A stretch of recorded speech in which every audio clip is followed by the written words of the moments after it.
So hi everyone, I'm Yuqing from University of Michigan. Today I'm going to talk about the equilibrium selection in information elicitation without verification by information monotonicity. Sorry for this long title. This is joint work with Grant-Schenbeck.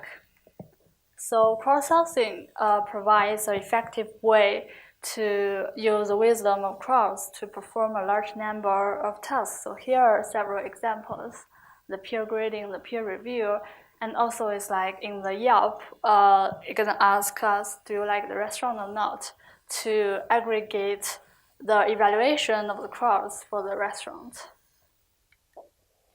Okay, so the basic model is just like there is a mechanism elicit information from the crowds, and then it provides this illicit information to the algorithm. Okay, so this talk we are going to focus on the mechanism part. So we want to know, if we assume the agents are they always want to maximize their expected utility, how can we design the reward system such that they're going to be incentivized to provide high quality and useful information? So basically, there are two kind of situations. Like in the Yelp example, we assume that the agents do not need any effort to provide the answer. But in the peer grading or peer review, that's a different story. Okay. So we focus on a very interesting style of mechanism, what we call peer prediction mechanism. So in this style mechanism, we assume that the reward system doesn't have any side information. So each agent's payment only depends on his report and his peer's report. So that is what we call peer prediction. Okay, we're gonna see it in detail later.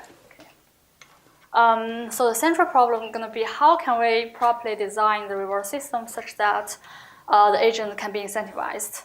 So this time we focus on the single question setting. So it's like the restaurant example. Like, do you like this restaurant? Yes, no, or not sure. Okay. So let's see why we don't use the traditional method. Like why, like if we pay them equally. And then for each agent, the rational choice is going to be provides the meaningless information without any efforts. So, like, can we spell check? Like, even there is only one single question, can we, like, with some probability, we check the answer, with some probability, we do not?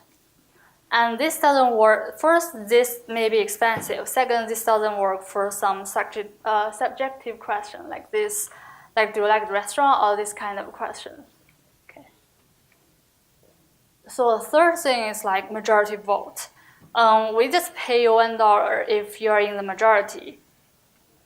So first, it cannot motivate minority, especially you know you're the minority. Let's considering the below example. It's like, if Bob went to a restaurant that have 5-star evaluation in Yelp, and he didn't like the restaurant, and we ask him, do you like the restaurant, and pay him according to this majority vote, then he gonna lie. So that is one drawback of majority vote. Another drawback of majority vote is like people may just collude to answer some a priori popular signal, and like if they answer the same thing, they're going to be paid the maximum payment, and this information is actually meaningless. So this doesn't work.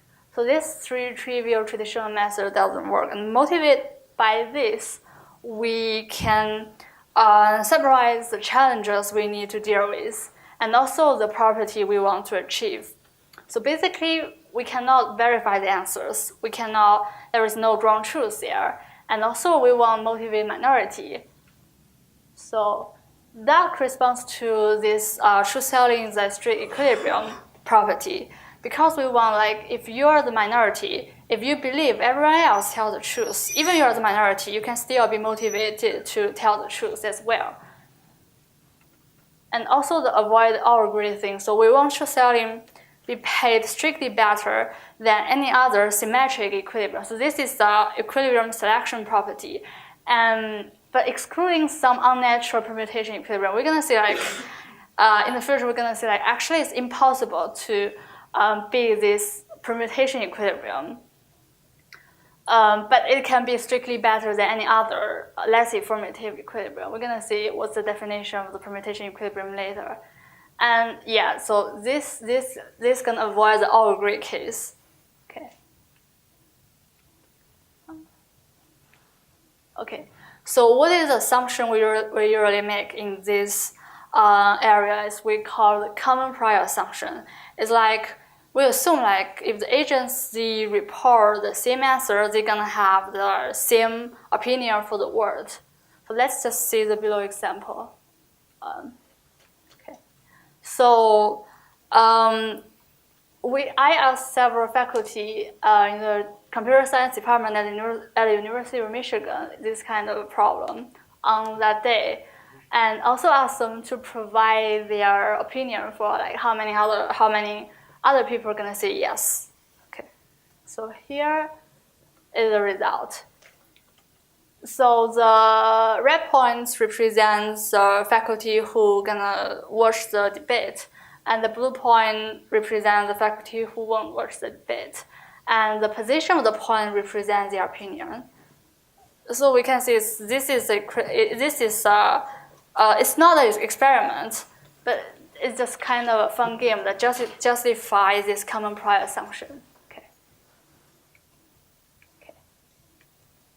Okay, so let's see what is the relative work. So pure prediction is the first word that starts this information elicitation without verification area. And it is the first mechanism that makes truth-telling being a strict equilibrium, which means it motivates minority. And also, this property is preserved for like at least two agents. Like two agents is okay.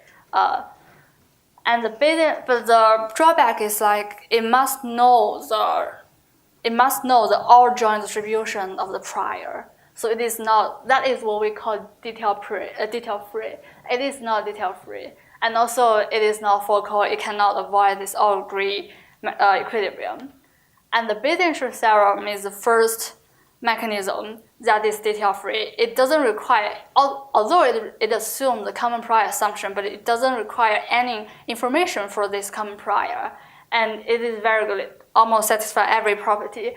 But one problem is like it requires the number of agents being infinite, even to motivate minority. And there are several good mechanisms that relax this small group property, but the problem is still in this mechanism there are many like meaningless equilibriums that may be paid strictly more than truth-telling. And we are the first mechanism that satisfy everything. Okay. And also, due to the time limitation, I think I won't go into the detail about this. The first result, basically, just we prove the focal property is robust and tight. And people are gonna ask like, even though the truth-telling being strictly better than the symmetric equilibrium, how about asymmetric equilibrium? So we show that when this part, that is, we need the number of agents being sufficiently large, such that truth-telling being better than the asymmetric equilibrium. Okay, so actually the goal is like, if we want truth-telling being the best equilibrium, so one intuition gonna be why truth-telling being better than others? Because truth-telling actually contains the most amount of information. So actually to design a good mechanism, we need to figure out the proper information measurement such that the payment of the agents is actually the amount of information. And in this case, that is why we can make truth-telling be better than like all agree or random strategy, because either of them like contain no information. So how can we design a proper information measurement? Okay. So one intuition is like, first we cannot pay them for agreements, number of agreements. Because it's like, even though the random strategy has like less number of agreements, but all agree has the most number of agreements. Because of this monotone thing here, we need also like properly reward for the disagreement. So that is actually the why we call our mechanism disagreement mechanism, because it's not like majority votes. We not only pay them according to the number of agreements, but we also properly reward for the disagreement. Okay, and now I just give you the statement of the mechanism. Okay, so we follow the framework from the Bayesian truth theorem. We not only ask them their answer, but also ask them their opinion. Okay. And then we virtualize their answers. It's like the game I mentioned before. It's like the color represents their answer, the position represents their predictions. Okay. So what's the So what is our mechanism? So for each of them, the individual payment, it depends on the accuracy of their prediction. So anyhow, we want them to report the honest prediction. And also, it is also like we punish the inconsistency between their opinion and the agents who report the same thing. So we don't care. Like if you say yes and he say no, we don't care the distance between your opinion. We only care if you say yes and he say yes as well, and what is the distance between you, because we assume the common prior assumption. So when if they tell the truth, and then first they're gonna report their honest prediction that maximize the accuracy of their prediction. Second, there is no inconsistency here. So it's kind of the idea of this individual payment. And moreover, we reward other agents' diversity. So basically, we reward the disagreement between the two agents who actually report different answers. And also, we plus some regularization part. So the yellow parts do not depend on the agent I's report. But with these yellow parts, we can make the total payment being the average diversity minus the average inconsistency. That is what we call classification score. So basically, if a report has a very high classification score, which means it has a very good clustering structure. So that is kind of, we see truth telling being paid the most because it has, according to the common prior assumption, truth telling has a very good clustering structure. But the random strategy and algorithm strategy, they don't have. Okay. Diversity is among all the answers that you get for the yes-no question, and inconsistency is between the yes-no question and the biased answer? No, diversity is just between the people who answer different things, the yes and no. And inconsistency between yes and yes and no and no. Okay. So like in this example, there are 3 possible answers, right? You give 3 colors? Yeah, because this mechanism is also valid for the non-binary signal case. So the inconsistency is between the distance between the points has the same color, and the diversity is between the points has different colors. Okay. And people may ask, what if half the agents, they just say, we're going to say yes, and we're going to see with 100% probability that other people are going to say yes. And half the agents say no, and say with 100% probability other people are going to say no. So this has the lowest inconsistency and highest diversity. But of course, it is not truth telling. And then how can we handle this case? And one thing is it is not equilibrium. So look at the individual payment. So agents also want to have higher prediction score. So if they commit to this kind of rule, then each of them are gonna have motivation to deviate it because they know actually half the agents are gonna say yes, half the agents are gonna say no. So their prediction report is gonna be close to this answer. Okay. Okay. So then let's prove it. Okay, so now it remains to how can we design this proper measurement? How can we measure the distance? We need to have some property such that we can make sure selling being paid the most. So it seems like the F divergence is a character we should use. So two examples are going to be the KR divergence and the total variation distance. It just measures the distance between two distributions. So the reason we do that because of this information monotonicity. So basically, if you apply the same translation matrix to the distribution, then the distance becomes smaller. So here is an example that explains this. Like, if you apply the same translation method to the image, and then they're gonna look similar. So that is the meaning of information monotonicity. Okay. And moreover, we're gonna say like actually we need a special case of the F divergence, because in the proof we want the triangle inequality. So in the end, the measurement we pick is a Hender divergence. I have time to go through the proof.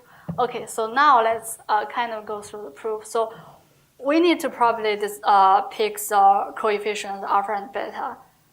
So we need this. The M is actually the number of signals. So if it's a binary question, it's going to be 2. If it's like 3, like yes, no, not sure, I'm going to be 3. So when alpha and beta satisfy this requirement, we can show that disagreement mechanism is focal. So the equivalent analysis is like there are 2 parts. First, we only consider the case that the agents, they always report their honest prediction. And this turns out to be the easy case. Because if they, let's see. Basically, if they perform M, the symmetric strategy M, and somehow we can show that if they perform this M strategy, and then they are if they want to maximize their prediction accuracy, they need to report MP. So that is kind of why, if we only consider this best prediction strategy, and then first true setting has the lowest inconsistent score because of the common product assumption, and second, it's gonna have the highest diversity because of the information monotonicity we mentioned. So if we only consider this strategy, it's actually not very hard to prove that true selling is the best. But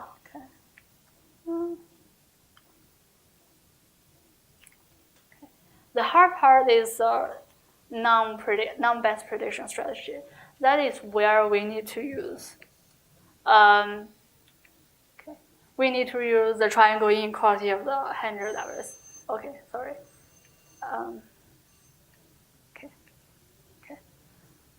This is the conclusion, and one thing I will mention is like we not only design the mechanism, we also provide a way to measure the amount of information contained in a single question setting. And there are several subsequent work.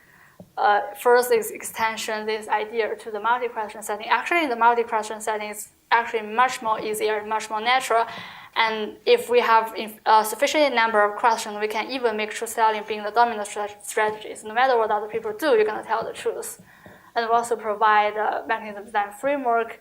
And also we solve the case like if there is expert and non-expert, how can we know who is the expert without verification? Okay. Sorry. Thanks. I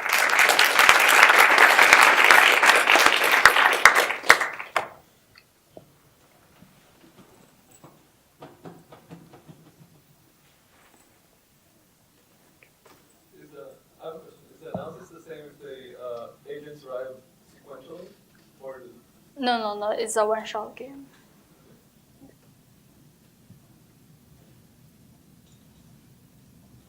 Yes.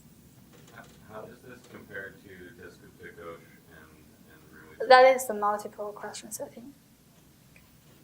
I see. And also, but for our multi-question setting result, the scope and gauche is actually a special case of the framework. Yeah. So the framework we design a general family of information measurements, and their mechanism is actually a special case of this general family.